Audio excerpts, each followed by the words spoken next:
ભાજપના મહિલા નગર સેવિકાના પતિ જુગાર રમતા ઝડપાયા છે। શહેરના કુંભારવાડા રેલવે અંડરબ્રિજ પાસે જાહેરમાં હાર જીતનો જુગાર રમતો હતો, જ્યાં એલસીબીની ટીમ દ્વારા રેડ પાડવામાં આવી હતી।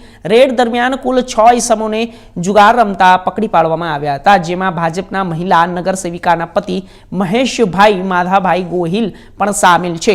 એલસીબીની ટીમે રેડ દરમિયાન રોકડા રૂપિયા 25,500 રેડ દરમિયાન કબજે કર્યા। એલસીબી દ્વારા એફઆઈઆર નોંધવામાં આવી છે, જ્યારે ભાજપ મહિલા નગર સેવિકાના પતિ સહિત 6 વિરુદ્ધ ગુનો નોંધવામાં આવ્યો છે। તો આ સાથે તેમના પતિ દ્વારા ફોન ઉપાડવામાં આવ્યો હતો અને તેમણે પોતાનો બચાવ કરતા જણાવ્યું હતું કે તેઓ તેલના ડબ્બા રૂપિયા ભરવા માટે દુકાન પર પહોંચ્યા હતા અને તે સમયે જ્યારે એલસીબીની ટીમ ઉઠાવી ગઈ અને વધુમાં જણાવ્યું હતું કે હાલ થોડા સમય પહેલાં જ અમારા ડી ડિવિઝન પોલીસ સ્ટેશનમાં જ્યારે ટેબલ જામીન થયા છે।